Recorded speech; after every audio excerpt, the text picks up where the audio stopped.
Berkorban. Mudah untuk diucapkan, tetapi sulit untuk dilakukan. Sebenarnya, apa sih pengorbanan itu?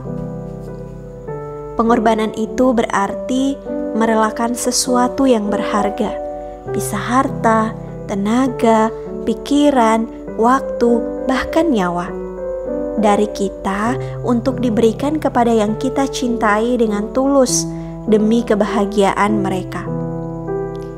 Pengorbanan itu identik dengan cinta. Di dalam cinta yang sungguh-sungguh, pastilah ada pengorbanan. Bisa pengorbanan kecil sampai pengorbanan besar berupa nyawa. Bisa dibilang, pengorbanan merupakan konsekuensi dari cinta itu sendiri. Dalam merayakan Idul Kurban atau Idul Adha, maka Nina Talks hadir kembali untuk berbagi cerita ke teman-teman tentang kisah cinta terbaik di bulan Zulhijjah ini. Cerita yang tak pernah lepas dari pengorbanan. Siapa lagi kalau bukan kisah cinta Nabi Ibrahim alaihissalam bersama Sarah, istri pertamanya, dan Siti Hajar, istri keduanya. Konon, Siti Sarah ialah perempuan paling cantik setelah Hawa. Kecantikannya bukan hanya tampak pada fisik, tetapi ia juga memiliki akhlak terpuji yang membuat siapapun di dekatnya terpesona. Untuk itu, kisah cinta Nabi Ibrahim dan istri pertamanya ini memang menarik buat dibahas. Tak cukup pada kecantikan luar dan dalam, Sarah juga dikenal sebagai wanita terbaik pada zamannya karena kecerdasannya. Lebih dari itu, ia pun amat taat pada suaminya, sehingga Nabi Ibrahim sangat menyayanginya. Setelah beberapa tahun menikah, keduanya hijrah ke Mesir lantaran dakwah sang nabi di Babilonia tidak diterima. Suatu hari, kecantikan Sarah yang sudah tersiar ke seantero Mesir didengar pula oleh raja di sana. Sang raja kemudian mengundang Ibrahim dan Sarah ke istana dan berniat menjadikan Sarah sebagai salah satu selirnya. Bahkan, meski Sarah telah bersuami, raja itu akan memintanya menceraikan suaminya. Kala menghadap Raja Mesir, Ibrahim meminta Sarah mengaku sebagai saudarinya. Ibrahim juga mengatakan bahwa wanita itu bukanlah istrinya. Sang nabi tidak sepenuhnya berbohong, lantaran Sarah sendiri memang masih memiliki hubungan kekerabatan dengannya, yakni sepupu. Beruntung, karena doa dan kesabaran mereka, Sarah dibebaskan dan diperbolehkan pulang ke rumah. Malahan, ia mendapatkan hadiah seorang budak bernama Siti Hajar, yang selanjutnya diminta Sarah untuk menikah dengan Nabi Ibrahim, karena sang istri belum juga mengandung setelah bertahun-tahun. Hai kekasih Allah, sesungguhnya Allah tidak memperkenankan aku melahirkan anak. Karenanya, menikahlah dengan budakku ini. Mudah-mudahan Allah mengaruniakan anak kepadamu melalui dirinya, kata Sarah. Inilah Hajar, aku berikan kepadamu. Mudah-mudahan Allah memberi kita anak keturunan darinya. Nabi Ibrahim alaihissalam pun menikahi Siti Hajar sesuai permintaan Sarah. Dari pernikahan tersebut, penantian panjang Nabi Ibrahim akan datangnya seorang anak akhirnya dapat terwujud. Siti Hajar hamil dan melahirkan bayi laki-laki yang sehat dan rupawan bernama Ismail. Kehadiran Ismail sontak membawa kebahagiaan ke dalam rumah tangga Ibrahim. Akan tetapi, ternyata kebahagiaan itu membuat istri pertama Ibrahim, Sarah, merasa cemburu kepada Hajar dan putranya. Hingga pada suatu hari, Sarah meminta agar suaminya menjaga jarak dengan Hajar dan Ismail. Hal ini tentu berat bagi sang nabi mengingat putranya masih bayi.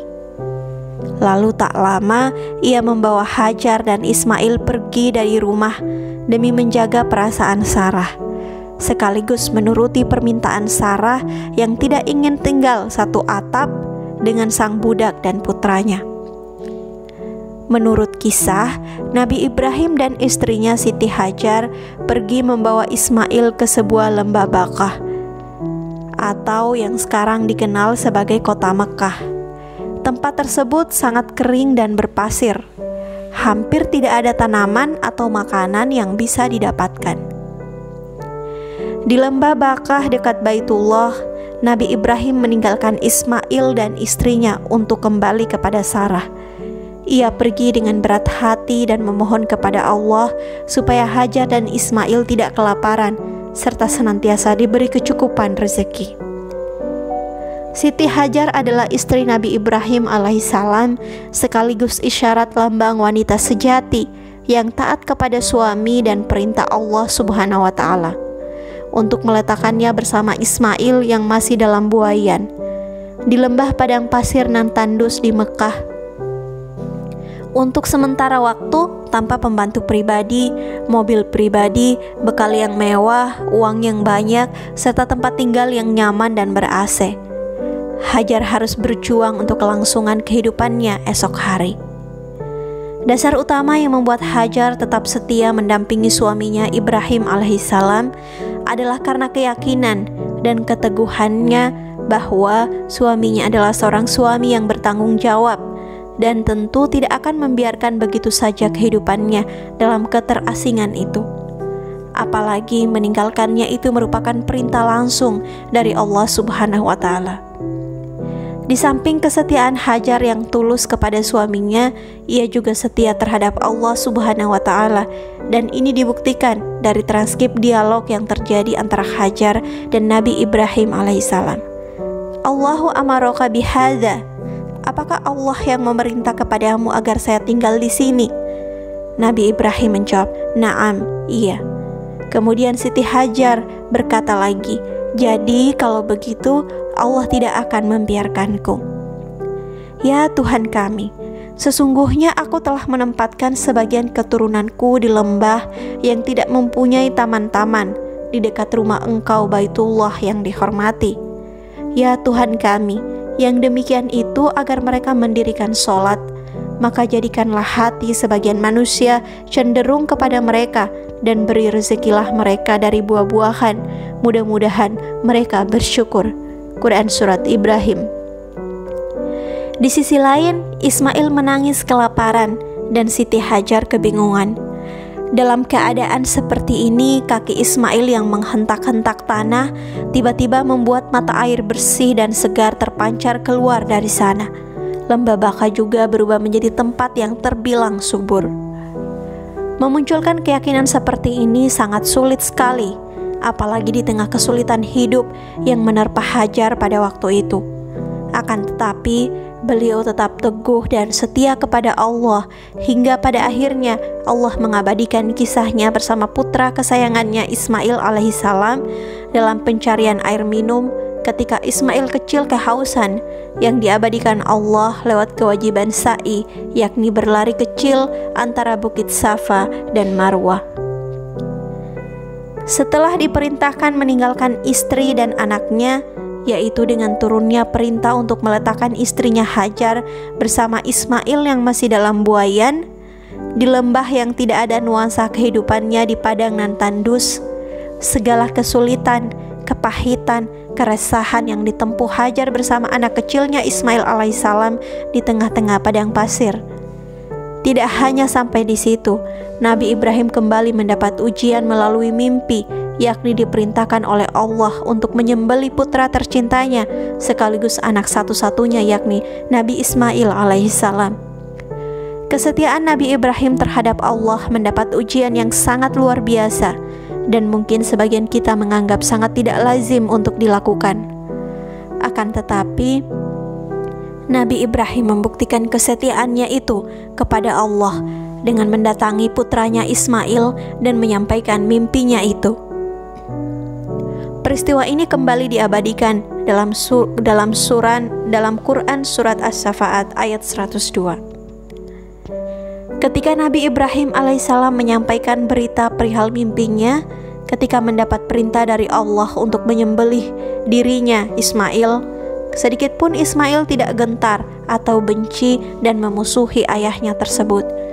Justru yang ia katakan adalah, "Hai bapakku, kerjakanlah apa yang diperintahkan kepadamu. Insya Allah kamu akan mendapatiku termasuk orang-orang yang sabar." Ismail yang baru balik itu menunjukkan kesetiaan yang luar biasa kepada Allah dan orang tuanya. Sedikit pun ia tidak pernah mengeluh. Putra Ibrahim ini telah memberikan contoh kepada kita sebagai prototipe dari anak yang soleh. Kelahirannya sebenarnya sangat ditunggu-tunggu ayahnya, namun ia langsung merelakan dirinya untuk disembelih ayahnya demi mengikuti perintah Allah Subhanahu wa Ta'ala. Artinya, salah satu ciri anak soleh ialah anak yang lebih mengutamakan kepentingan Allah di atas segala-galanya, termasuk jiwa dan raganya sendiri. Beliau sangat tabah dan sabar dalam menjalankan perintah Allah dan siap untuk mati demi kepentingan agama Allah. Spirit kesetiaan inilah yang ditampilkan oleh Nabi Ismail alaihissalam. Ibrahim lalu kembali ke Sarah. Mereka menjalani hidup seperti sebelumnya saat masih berdua. Sampai beberapa tahun kemudian, rumah mereka didatangi tamu misterius yang membawa berita gembira. Tamu misterius yang datang itu ternyata adalah malaikat yang diutus oleh Allah untuk mengabarkan bahwa Sarah akan diberikan keturunan. Dan istrinya berdiri di balik tirai, lalu dia tersenyum. Maka kami sampaikan kepadanya berita gembira tentang kelahiran Ishak, dan dari Ishak akan lahir putranya Yakub. Mendengar hal ini, Nabi Ibrahim dan Sarah jelas terkejut. Terlebih, Nabi Ibrahim dan sang istri merasa sama-sama telah terlalu tua untuk bisa memperoleh keturunan. Dia, istrinya, berkata, "Sungguh ajaib, mungkinkah aku akan melahirkan anak padahal aku sudah tua dan suamiku itu sudah sangat tua? Ini benar-benar sesuatu yang ajaib." Itulah tadi riwayat mengharukan antara kedua istri Nabi Ibrahim alaihissalam yang terkenal namanya, yakni Sarah dan Hajar. Kedua wanita kesayangan sang Nabi itu sama-sama melahirkan keturunan yang juga menjadi seorang Rasul, yakni Ismail dan Ishak. Dari cerita ini, kiranya kita bisa belajar tentang kesabaran dari Sarah yang menjalani penantian panjang memiliki seorang putra meski di usia renta. Sedangkan dari Hajar, kita dapat belajar ikhlas menerima ketetapan Allah dan meyakini bahwa dari sana akan ada kebaikan yang kita peroleh. Nabi Ibrahim juga memberikan contoh kepada kita agar memperhatikan generasi penerus berupa anak yang soleh. Ibrahim tiada henti-hentinya berdoa, "Ya Allah, anugerahkanlah untukku seorang anak yang soleh." Memang setiap muslim, siapapun orangnya, tentu mendambakan memiliki anak yang soleh. Karena anak yang soleh, sebagaimana dikatakan oleh hadits Nabi, merupakan salah satu dari 3 hal yang akan mendatangkan pahala terus-menerus bagi orang tuanya. Artinya, walaupun orang tuanya tadi telah meninggal dunia, pahala buat dia akan terus mengalir.